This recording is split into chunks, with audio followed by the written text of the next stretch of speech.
What's going on, guys? Patrick here. Today we're doing something new. We are here in the BDH with my new friend, Forex Ike. Ike, I would like to call him, whatever you want to call him. And we just got done with our live stream.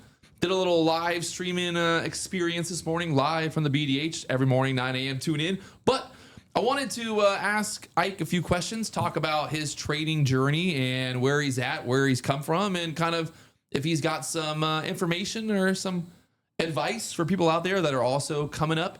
And I love the fact, Ike, that you told me that you have a wife, you have kids, you've got a family, you've got a real job.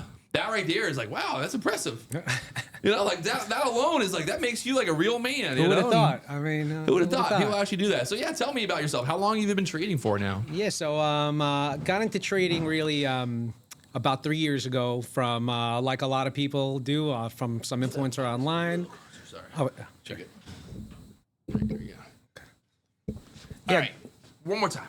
Got into trading about 3 years ago, similar to, I'm sure, everyone's story where you see something online, clicking a few buttons, guys making millions, it looks like. And, you know, I just had my daughter then, my first daughter, and I was like, man, I got to find a way to, like, cover all these new expenses and figure something out here, you know, outside of work to make a little bit of extra money. You know, little did I know, it's a long journey until you figure out how to really get your trade on, I guess you could say. How far into that journey are you right now? So I'm at 3 years now. Actually, in January, that's when I started it 3 years ago. I originally, you know, was strategy hopping nonstop. You know, I'd have a winning day, a losing day. I really didn't know what I was doing. You know, I thought I kind of knew, but you know, I'd look at the chart and be like, I'm not sure what I'm supposed to do here. Enter, not enter, and took me about a year to kind of figure out that I'm not that smart and I need something very simple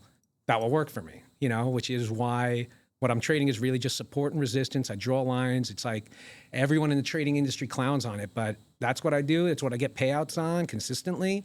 And I just keep it as simple as I can because I'm not trying to reinvent the wheel here, you know? That right there, my friend, is probably some of the best advice you can tell anybody for trading. It's keep it simple. Yeah. It's not rocket science. Traders have been making money. People have been trading for the last 100 years. And I would say the most successful traders probably have some of the simplest strategies. Like I hear about guys who make millions of dollars just because they trade like, oh, I just trade the breakout of this, or I do this, you know, like, and it's cool to see, but it's also kind of like humbling to the fact that like, wait, you made $1 million just simply trading the break of the previous day high candle. Like, it's pretty impressive. So yeah. For you, you started out, you said, I think Forex. Yeah, I started with Forex. How did you find out about Forex? You saw an ad in a magazine, looking at the Maxim magazine. It's like, get rich with Forex. No, it was I was on TikTok, actually. Ooh, TikTok's a good place to sucker people into Forex. It got me so good. This dude, he was just like living the life. You'd see, be like, oh, I'm getting this trade. How many Lambos did he have? Oh, too many, you know. Gotta have those Lambos. Too many. You gotta have the Lambos. Gotta, you know, have like just a great lifestyle. And he made it sound like, bro, that's all you gotta do. Wait for the open, and you buy there, you sell, and blah, blah, blah. And you know, had a Discord. He had a Discord, of course. Joined that, and really, it was just like he would just randomly say what to buy or sell, and if it would work, it would work. If it didn't, it didn't, and it was no real teaching going on, but I got the bug though, because I did see you could make money if you could somehow, you know, I wouldn't say like you could tame the market, but if you could like dance with the market, you know, like don't try to guess that it's going up, but if you see it going up, just join in. I actually love you saying that, because I think that's also like one of my biggest focuses, right? Trade momentum. If the market is going up, well, then like get in on a pullback, get in at you know what your strategy allows you. But when I first started trading, I would sit there and I would look at the chart and I would try to be like, oh, it's gonna pull back. Oh, it's gonna pull back, you know, like, or it's going down. Oh, it's gonna go back up. And I would try to trade like the extremes, and then I would blow up my account because, well, the NASDAQ does not give a fuck if it's trading extreme, you know, like it starts crashing down, the market's going down 20 points, 30 points, and you're like, well, it's gotta bounce back, right? I'll just get long and it's gotta bounce back. And then it goes down 500 points. Yeah. It's like, I think it's also like an ego thing. Like people, you want to be right. You want to feel like you understand something. You want to feel like, you figured some shit out, that you want to feel good about yourself like that. But really, this isn't the place for that. You're not going to guess what's happening. You're not going to, you have to just figure out a strategy that's simple and that works for you,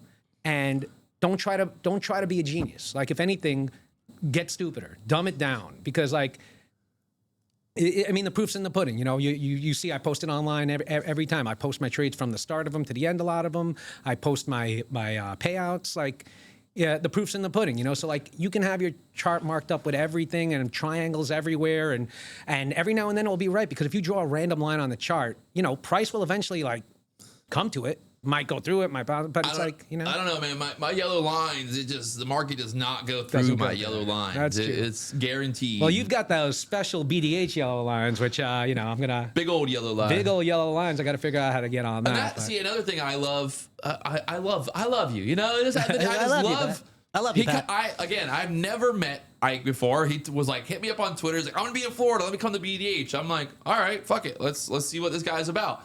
But I love the fact that everything you're talking about, everything that you brought to the table is like all things that a lot of people need to understand. I love what you talked about earlier, where you're like, man, I got 2 kids. The daycare is $4,000 a month.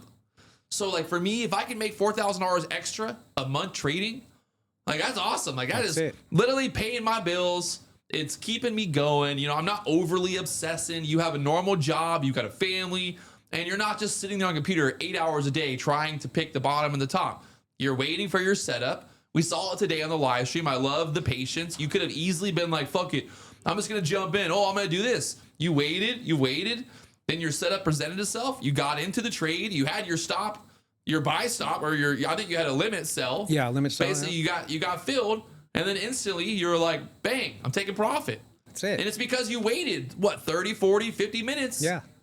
And you had no FOMO. And I love that. I love when people have strategies that basically is like trying to remove that FOMO, because that is the biggest problem for new traders, is the FOMO. It's jumping in early because you think, oh, it's going to go back up, so let me get in now because like I'll be early, right? Like, but going to the party early is not always the best idea, because you get there early, no one's there, and you're like, oh, fuck. Right. So now I got to help the guy who's putting on the party put out the cups and the chairs and all that other bullshit. Like, I want to get in there when the party's pumping, and then I want to get the fuck out before the party's over. Get me in when the music's going and everyone else is drunk, and so I can have a good time. Yeah. You know what I mean? So I think you talked about Apex. You traded. Yeah. Some other firms. How did you first find out about futures and prop firms and all that? So I was originally doing forex for a while, and then Did you do the forex prop firms? I did the forex prop firms. I got paid out from payouts from funding pips, alpha, my funded future, my funded forex. Yeah. Right. I've been getting payouts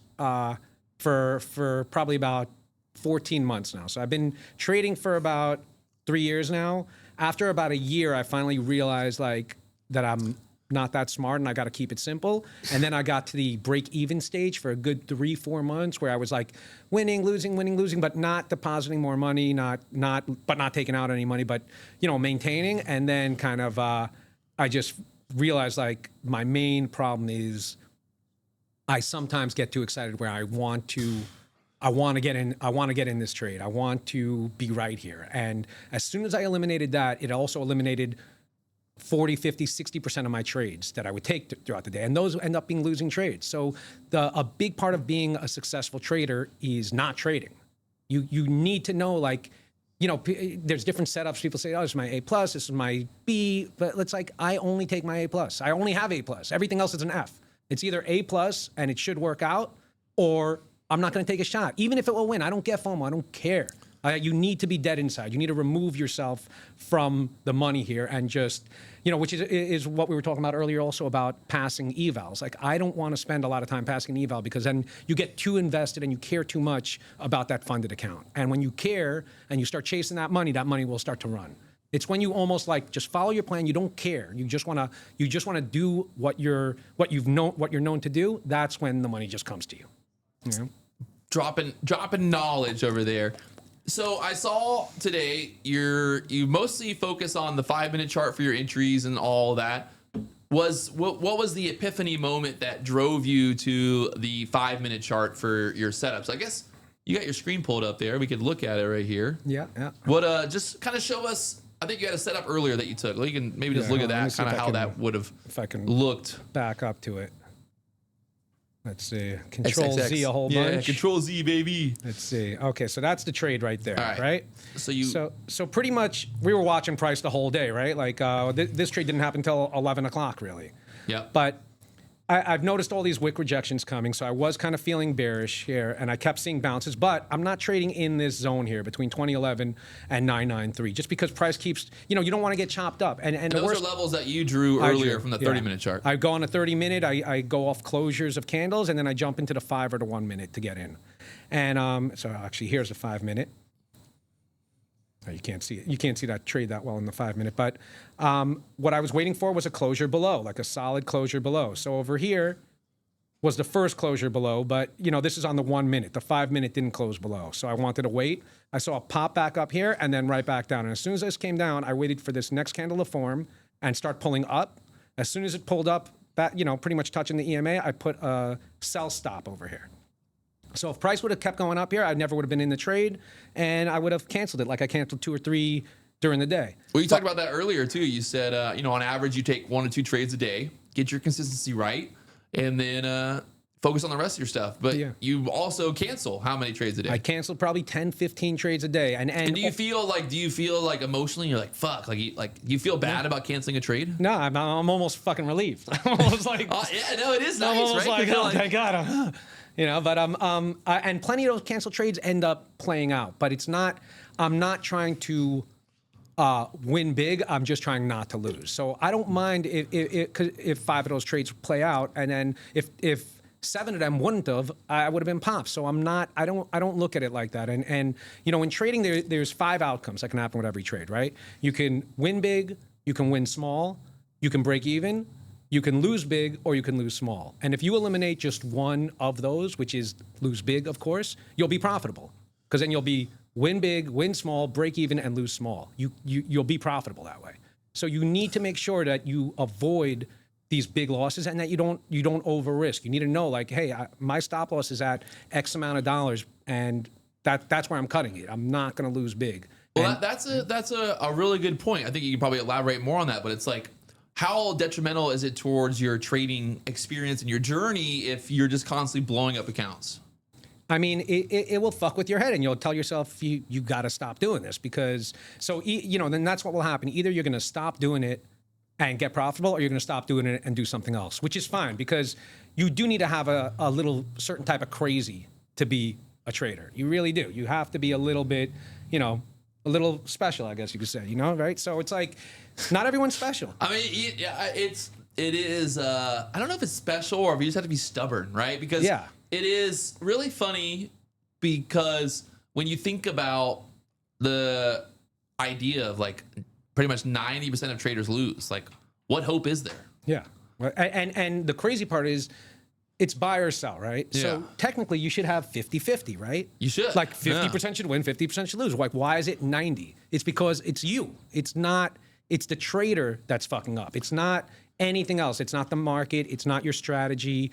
It's you fucking up. And that's why 90% fail, because 90% get greedy. They want to catch every move. They want to catch the full move. They'll be in profit nicely, not close out, not trail stops. They'll let it run. And then, it's like you need to stop trying to be an expert. Stop trying to be a professional. Just start trying to be profitable consistently. Like you don't need to I get that people want to feel like they're great at something and that they understand something, but the market's not something you can understand. You just need to figure out what kind of works for you and work it. That's why it's 90%, because 90% are greedy pigs that can't fucking control themselves. What I think we talked about a little bit too. You've done other businesses and stuff. What are some of the advice that you would say? Just in general with life and business, being a father, what are some stuff out there that can help people that maybe they're down in the dirt right now? I tell people, I'm like, fuck, being down in the dirt sometimes, being at rock bottom is the best place to be. For sure. Because you can only go up. You can only go up. And that's kind of how I feel with trading, where I don't care on wins and losses. I just want to stick to it because I've had scares where I've thought yo, this is all over. I mean, I got locked up in jail for growing weed 10 years ago, right? And it happens. We all it been happens, there. yeah. I've never been locked up for weed, but I've been to the jail. You know? I got locked up for weed. Was in there for like 14 days until I could get like my bail reduced. But like I was also close to a school and a park, so I had like 3 lifetime fucking things on me. And in my head, I'm like, yo, that's it.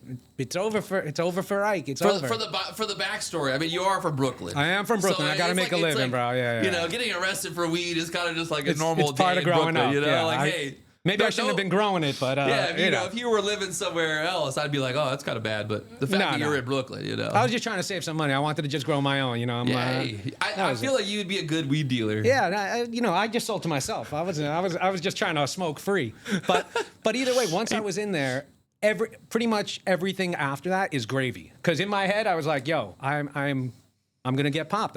This is where I'm gonna be, and then you have like some random health scares that you think are something, which ends up being nothing. But like when you got that scare, you're like, yo, that's it. Did having kids really kind of like put it in perspective of like, fuck, because I think that same thing happened to me. Is like you get to a point where you're like, holy fuck, like if I don't make money, if I'm not successful, then like my kid's not gonna eat. Yeah, like I can't fuck around. Like I gotta be serious, and that's a lot of people with trading. I think like. We talked about earlier, the $4,000 for your daycare. It's like setting a goal, like a realistic goal. It's really gonna like help you, like help your family, and then like be not so much obsessed with it, but be like, hey, like this is my goal, and like I'm gonna do everything I can. Like I'm gonna follow the plan. I'm gonna follow the rules. I'm gonna have my strategy. I'm not gonna fuck around because I know if I fuck around, like then I'm jeopardizing the idea of my kid going to daycare. Like I'm gonna be able to tell my wife, like, hey, honey, like. Can't afford daycare anymore because I fucking YOLO'd into the news release and blew up my accounts. I saw a magical unicorn and went full port. Yeah, watch out for those unicorns; they'll get you. But that's when I got into trading. Is after I had my daughter and we looked at schools and then right now they do swimming's another $150 each per week. Then they got the little gym class thing on $150 and dancing. It's like everything is extra. And like when you add that up times 2 and then 12 months. You're looking at like $85K a year on just like, forget about them even eating yet. This is just like, and no clothes. Like this is just like them, And so it's like trading now, especially where you can leverage so many accounts and copy trade, a $200 trade, if you've got 20 accounts that you're copying on, that's $4,000 right there. And like, some people might look at that as 200, like, oh, it's 200, you should do better. It's like, you don't need to do better. Don't get fooled that you have to have these crazy 100-point, 50-point moves, and then or then jump strategies because you see someone else post that. Well, it's like you said. At the end of the day, all that matters is the payouts. It doesn't matter how you got there. It doesn't matter what you like. Because obviously, if you got to the payout, that means you're following the plan. Yeah. You're following your strategy. Yeah, it's like I've said in one of my like TikTok videos where it was a late entry in there, but still hit TP or whatever it was. And I said, yeah, look, my entry wasn't perfect, but you know what's perfect? My payout. I was requested out the max I could request out, and that's perfect. So you could keep your perfect entry. Yeah. I'm going to keep my payout. And that's the bottom line is, you've got to focus on what you're trying to do. Are you trying to be a professional day trader that understands everything and then go teach it? Because then go teach it. Or are you trying to make money? If you're trying to make money, then those professional rules that they tell you where you need to have a crazy RR, risk return ratio, like you don't need that. Like I have a negative RR all the time. Like you just need to find the way to make money and stick with that. You don't need to hold up to any standards of some online gurus. When you first got your first payout, what was that kind of feeling like? Did you feel like that was crazy. Victory? It was crazy. It was only like. Do you remember like the actual trade and you're like you got that trade and hit the profit? You're like, I did it. It was with Alpha Capital. I remember that, and it wasn't even a big payout. I think their minimum request was 500, and as soon as I got to that like 580, or like their 20% they have to get, so I got 600. I got 500, and I felt like I'm like, all right, time to start a course, time to like, and then I blew that account right after. It's like you gotta keep cool, keep calm, but like. Once I started getting payouts, the first payout was really hard to get, but then the second one, it gets easier. Same with passing the evaluations. I remember I couldn't pass an evaluation. I was just, and maybe I took it too seriously. That's the problem too, is when you're working too hard and overthinking it, and now I have no problem passing evaluations. I'll get a funded account, I'll get paid out. If I blow the account, I know I'll get another funded account in a couple days. Like it's, you're something clicks in your brain when you realize that you need to stop following these made-up rules that were made up by someone you don't know. You just need to figure out how you can become profitable and stick with that and fuck everybody else. There you go. I like it. That's it. You said you, 60,000 in quarter four payouts? Yeah, average, like, I got like 20K in like August, in September, October, then like another 20K in November, and then like 25 in December or so. And I mean, no offense, but like those are not like astronomical numbers, right? But like, hey, for you, it's all you like. You're hitting your goals. I smashed my goal. Yeah. You're growing, and it's like it sets you up for a good spot. 2025. Now you're like, all right. Like I know that I got $20,000 for 3 months in a row. Yeah. I know I can do it consistently. That's honestly got to be one of the most important things for a trader to understand at the end of the day. It's like you have to like believe that you can like have that edge, right? Because if you don't believe, then you're gonna second guess yourself. You're gonna take bad trades. You're gonna end up FOMOing. You're gonna end up watching somebody on YouTube and being like, "Well, this guy said to get long, so I'm just gonna jump in because he clearly, he must know what he's doing." So that experience of getting to that payout and then doing it consistently, that is, I tell people, like that's the most powerful thing you can have. It's kind of like going to the gym, right? Like going to the gym, getting in shape. Like you feel good because you put in the time, you put in the effort, and for you as a trader to get to that payout, like that's fucking epic, and love to see it. I've been very impressed today just to have you come in here. You have been absolutely a great guest. I hope we have you in the future. And again, it's a story that is kind of the same story always with successful traders. No one gets rich overnight. They don't figure it out. Like it's never just like, oh, yeah, I bought a book and now I'm making millions. Yeah. And that's what everyone thinks. Like I thought that too. I thought like there's a formula, 2 + 2 = 4. There's a formula I got to learn on trading. And once I learn that formula, I'm bulletproof. I'll be rich in no time because this plus this equals this. When that's not it. This plus this might equal that 70% of the time.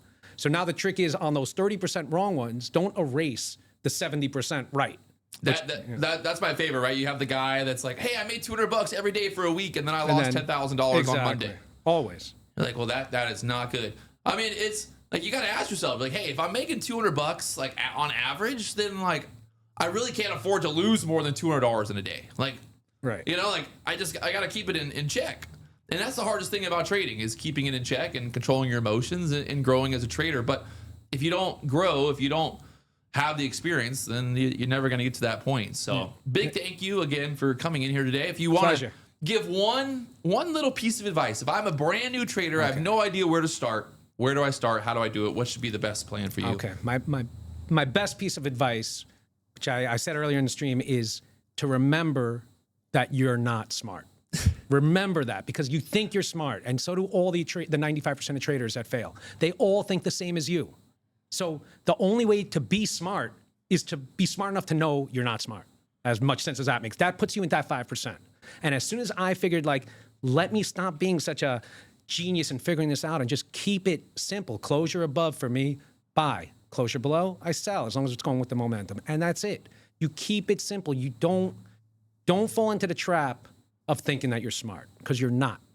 Not you, Pat. These people. Well, I'm kind of smart, but honestly, I feel the same way, because there was points where I thought like, oh, I figured it out, right? I have some genius strategy that nobody has ever thought of before. Yeah, I'm just gonna magically do this new strategy. Crack the code. And I figured it out, but like it don't work like that. It is a marathon. It's a battle of you versus you every day. Showing up, following the plan, following the rules, getting in, getting out, and locking in those payouts. And that's it. It's you versus you. It's not your strategy. Your strategy. Exactly. Yeah. Most strategies work. Right. Most strategies work.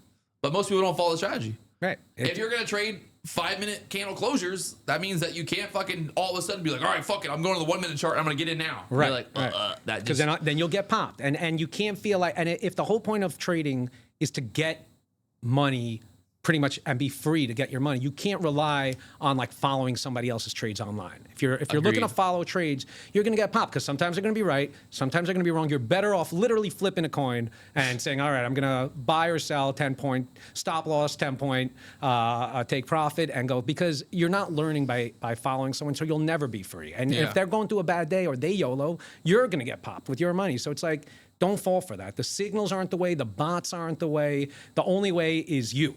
And so either you fix yourself or you're gonna get fixed. There you go. Fix yourself, or are you going to get fixed? The wise words. Wow. The wise words of our friend Ike here for the first official kind of like on the spot little live podcast video recording. So hopefully you guys enjoy this video. Check out Ike on Twitter. I think it's at Forex Ike. Yep. At Forex Ike. If he becomes famous and blows up in the next couple of years, he owes me. Yep. He better come back here and give me a big fat check. For sure. But there it is. Hit that like button, subscribe button. If you enjoy these videos, let me know down in the comments down below. What should we do next? Let me know who should we get on here. Who should be the first or the second person? Ike was the first. Who's going to be the second? I'll talk to you guys later on. And check yourself before you wreck yourself. That's right.